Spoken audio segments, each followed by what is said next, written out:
Hi, my name is Lucy, and this is the first video of my new YouTube channel. For the start of this grand adventure, I will be posting 3 videos, 2 of fun jank, and 1 of a strategy that I believe has the potential to be very meta-relevant. VERNUSYLF ADAMANCIPATOR.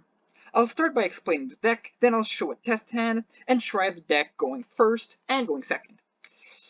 At the end, I will go over what I believe to be the pros and the cons and give it a rating. The Adamancipators are a very powerful combo-centric archetype divided in 3 main parts. The Tuners, which can special summon themselves from hand and all have the effect of Excavate 5 and special summon a non-tuner level 4 or lower rock monster. The non-tuner Crystals, which are level 4 monsters that have an effect if they are special summoned by another Adamancipator card. And the Synchros, which have a quick effect if a monster in the grave if there is a monster in the grave with the same attribute as it, or an effect that excavates for cost.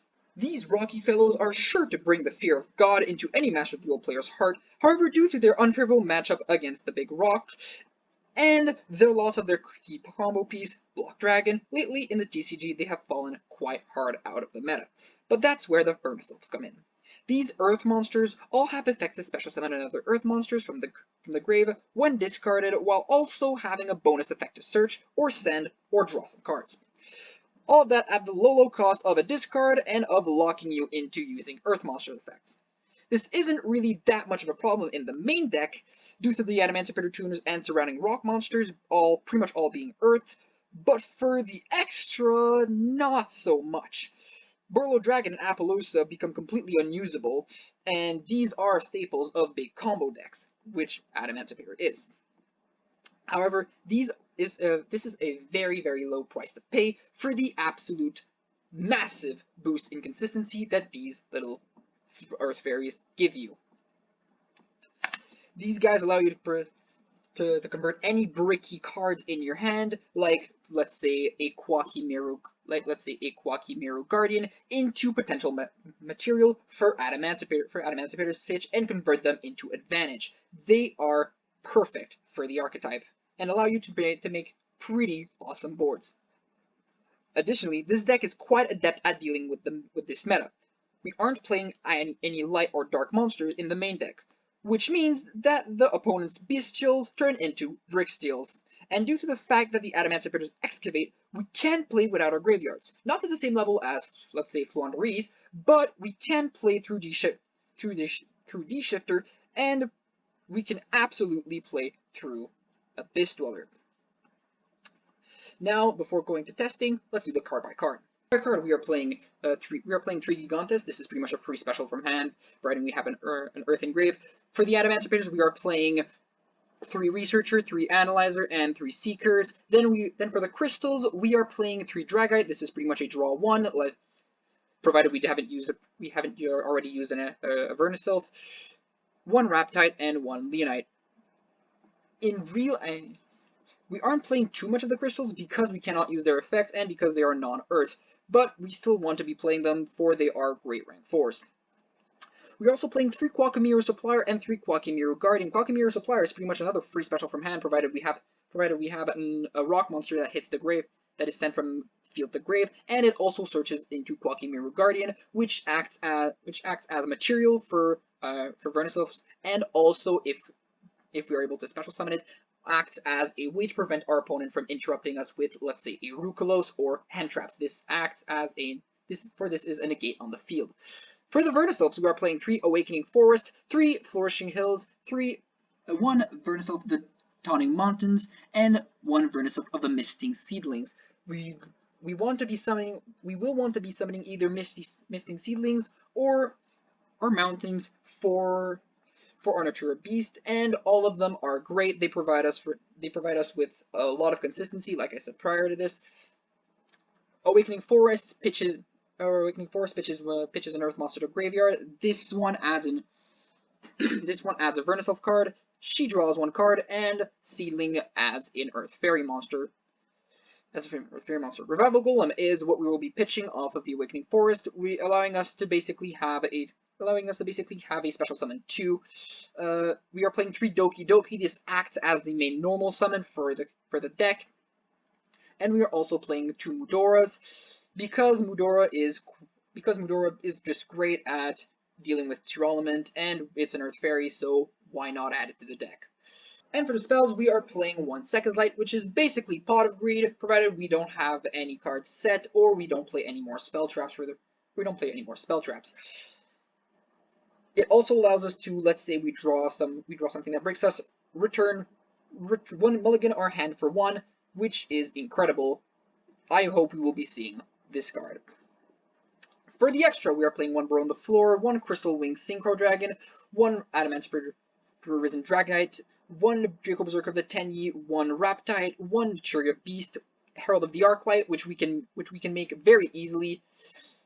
1 Zeus, if we go second, this can be very useful. 1 Gallic Granite, 1 Daigusto Emerald, 1 Abyss Dweller, Utopic Draco Future, Utopic Future, Excess Code Talker, and Nightmare Unicorn. We aren't playing a side deck, for these are going to be 2 separate best of 1s, and not a best of 3. However, if you want to use the usual side deck cards, I recommend using Board Breakers and the Big Rock, for it is searchable with our friend Gallic Granite.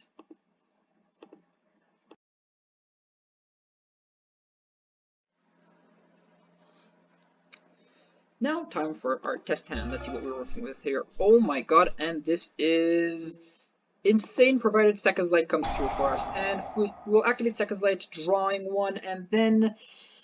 well, this isn't really that great. I will then to banish Sekka's Light from the graveyard, put the Mudora on the deck, shuffle, and then draw another one. This isn't really all that great, but it is what it is. We will normal summon the Dragon, activate the effect of Seeker, because we have an Adamancipator on the field. Especially on the Seeker, we will activate the effect of Adamancipator Seeker, searching from the top a copy of Doki Doki. We will then continue by rearranging our cards however we want. Use the effect of the Doki Doki to pitch the Adamancipator Researcher to grab another Analyzer. I don't know why I said Researcher, it was Analyzer. We will then proceed to activate the effect of Analyzer to special summon... I already know what I'm special summoning. Wow, that is great. A copy of Dragite. We are going to activate the effect of Dragite that draws us 1.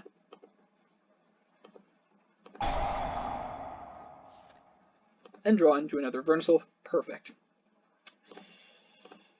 We will then proceed to special summon our Raptite using these 2, then activate the effect of Raptite to special summon from the top a copy of Kwakimeru Supplier. We will reorganize, then activate the effect of Kwakimeru Supplier to grab ourselves a Kwakimeru Guardian. This is even more material for the VERNUSYLFs. Then with 1 of the Dragite and 1 of the Supplier, we will make a copy of Gallic Granite. We will activate the effect of Gallic Granite to add 1 rock monster from our deck to our hand, detaching the Dragite for a copy of Researcher, which is the only other name we have yet to use. Activate the effect of Researcher, go into Researcher, and then from there we will special summon a copy of Draco Berserker of the Tenyi. I want to keep my Crystal Wing and my Dragite for turn 2, and then activate the effect of Adamancipator Researcher. No, I do not want to activate anything from the field.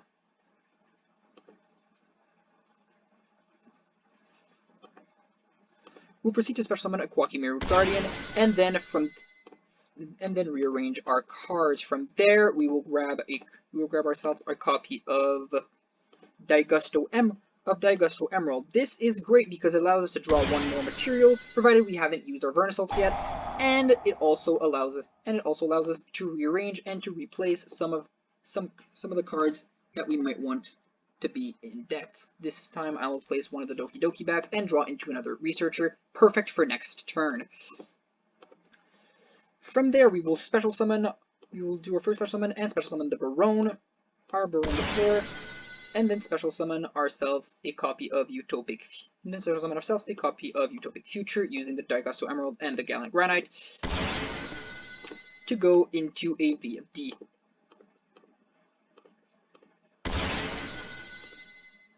And now it's VERNUSYLF's time. We are going to start by activating a copy of Throwing Mountains, pitching you drawing another card, and special summoning a copy of Researcher to the field. We are then going to activate the effect of Flourish. We're then going to activate the effect of Flourishing Hills, pitching our copy of Guardian, and adding to hand a copy of Misty Seedlings, and special summoning from the graveyard a copy of Falling Mountains.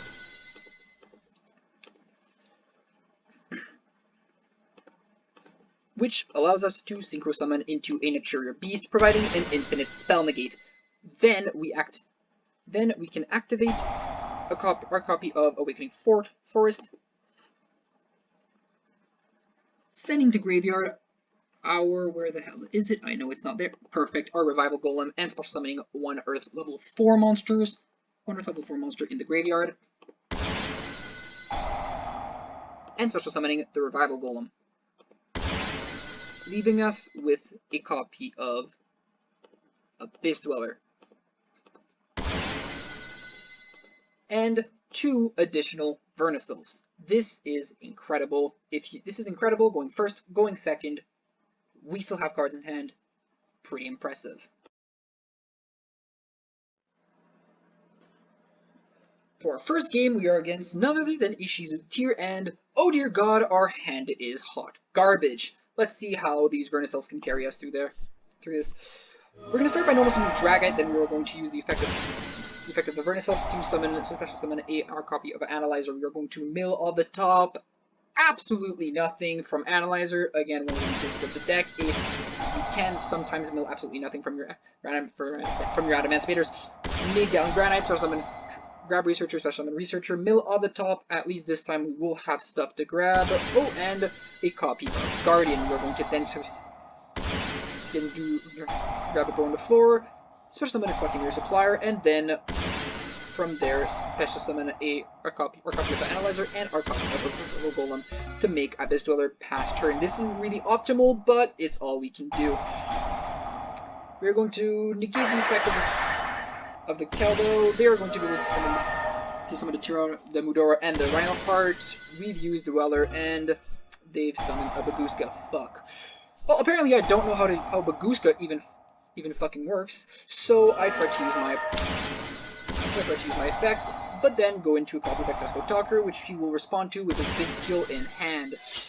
We'll be able to destroy the Baguska with the Accessco Talker, but that doesn't really matter because we have a Gallon Granite that we haven't used the effect of. We're going to grab from Granite Researcher for a copy of the Dragite. Use the Dragite effect to draw because we haven't used the VERNUSYLF yet. Make Raptite, use the Raptite effect. Excavate off the top, grab a copy of Seeker, use the effect, grab off the top our copy of Supplier, not using the effect of Supplier because I will use it from this copy of Clocking Mirror Supplier that is in my hand, or someone from hand. Use the effect of Dagastro Emerald to draw 1, which is going to be a Seeker. We've already used the effect of Seeker, we can't really end, but we are going to end on a copy of Draco Future, Crystal Wing, and Accessco Talker. My opponent draws Super Polymerization, and he surrenders. For the match where we're going second, our opponent looks like he's on some sort of cyber strat. Looks interesting. I don't know what part of no meta he didn't understand, but looking at our hand, it should be in the bag. He's going to go into Lady Debug, setting to Signet Codec, to grab a bunch of material, going to like Transcode Talker, to Link Summon a bunch, I suppose, and to grab some bunch of stuff from the graveyard. She's going to add Silent Conflict, which is a counter trap, which, my god, this is so much special summoning, I can't keep up. He's just linking away his board, and making it a bunch of monsters. Wow, I am quite impressed. We're making Firewall Dragon here, Code Talker inverted into, of course, none other than Mathmech Circular. adding the equation, making Splash Mage for a second there. I thought he was going to U-Link me, making the Code Talker Heat Soul. Adding D-Grade Buster, which is yet another interruption, setting the call by, setting the conflict, and an Ashen Hand. Second Light is, of course, to our rescue, our own Pot of Greed. He's going to chain. Wow, making a 3-mat Appaloosa. I'm going to normal summon Adamancipator Analyzer, which is going to eat an Ash. We are then going to activate the effect of Seeker. Seeker isn't going to resolve. We are going to activate the effect of which is going to get called by. We are going to get to Researcher. It's going to get negated by Appaloosa. We're going to get to activate Hills. And our opponent is going to surrender at the sheer might and the sheer number of starters we had. Overall, I'm back with the decks, and wow, I'm quite impressed. Not only did we beat Ishizu Tier going first with a pretty bad hand, but we also managed to play through, how many was this? 1, 2, 3, 4, 5, 6, 7, 7 interruptions. So this deck can play through a lot, can not only play through a lot, anti-meta, and puts up very strong boards, having access to very, very, very, very good monsters from the extra deck. Overall, I think I'd rate this 3 Himalayan Salt Lamps. Anyways, this has been 2C, signing out. Don't forget to subscribe.